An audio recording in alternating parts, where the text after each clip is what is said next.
అమ్మ, మరి కర్కాటక రాశి వారికి ఈరోజు రాశి ఫలాలు ఎలా ఉన్నాయి? కర్కాటక రాశి వాళ్ళ విషయాన్ని కనుక మనం పరిగణలోకి తీసుకుంటే మానసికంగా అలజడి అధికంగా ఉంటుంది. తెలియని బాధ, భయం, అనవసరమైన డిప్రెషన్స్ మొదలైన వాటిని అధిగమించాలి. ఆరోగ్యపరమైన విషయాల్లో కూడా తగిన విధంగా శ్రద్ధ తీసుకోవాలి. గొంతుకు సంబంధించిన ఆరోగ్యం విషయంలో తగిన విధంగా జాగ్రత్తలు తీసుకుంటూ ముందుకు వెళ్ళాలి. కుటుంబ విషయాలలో అలాగే ఆర్థిక సంబంధమైన విషయాలలో జాగ్రత్తలతో ముందుకు వెళ్ళాలి. వృత్తిపరమైన విషయాలలో చుట్టుపక్కల ఉండే వాళ్ళతో ఘర్షణాత్మకమైన ధోరణి నుంచి బయటికి వచ్చి మానసిక ప్రశాంతతని పెంపొందించుకునే విధంగా మెడిటేషన్ లాంటివి చేస్తూ ప్రశాంతతను పెంపొందించుకుంటూ ముందుకు వెళ్ళాలి. సింహరాశి.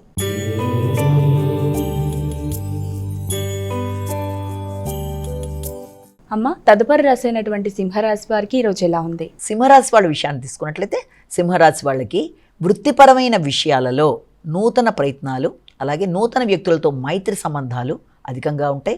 నూతన వ్యక్తుల కొరకు కానీ లేకపోతే మీ వ్యాపార విస్తరణ కొరకు కానీ ధనాన్ని ఖర్చు చేయడానికి ఎక్కువ ఆలోచనలు చేస్తారు. ఆకస్మికంగా ధనం ఖర్చు అవ్వడం మొదలైన వాటికి కూడా ఆస్కారం అనేది కనబడుతుంది. వ్యాపార వ్యవహారాలకు సంబంధించిన విషయాలలో కానీ లేకపోతే వ్యాపార విస్తరణ కోసం చేసే ప్రయత్నాలలో కానీ విదేశాలలో మీరు తీసుకునే నిర్ణయాలు విదేశీ సంబంధమైన వ్యాపార విస్తరణ కొరకు మీరు చేసే ప్రయత్నాలకి కొంతవరకు అనుకూలమైన సమయం అయినప్పటికీ కూడా వీలైనంత వరకు ఆచితూచి ముందుకు వెళ్ళాలి. కన్యా రాశి.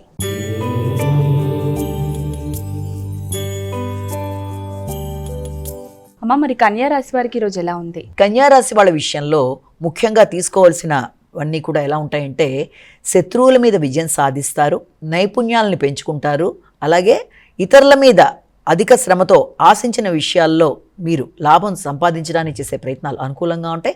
విద్యార్థులకు విద్యా సంబంధమైన విషయాలు, క్రీడాకారులకు క్రీడకు సంబంధించిన అంశాల్లోనూ అలాగే నూతన వృత్తుల కొరకు ప్రయత్నం చేసేవారికి దానికి సంబంధించిన విషయాల్లోనూ అనుకూలమైన అవకాశాలు లాంటివి కనబడుతున్నప్పటికీ కూడా అందులో ఇబ్బంది పెట్టే వ్యక్తులు ఎదురయ్యే అవకాశం ఉన్నా కూడా దానిని మీ సమయస్ఫూర్తితో తెలివితేటలతో అధిగమిస్తూ ముందుకు వెళ్ళడానికి అనుకూలమైన సమయంగానే దీన్ని మనం భావించవచ్చు.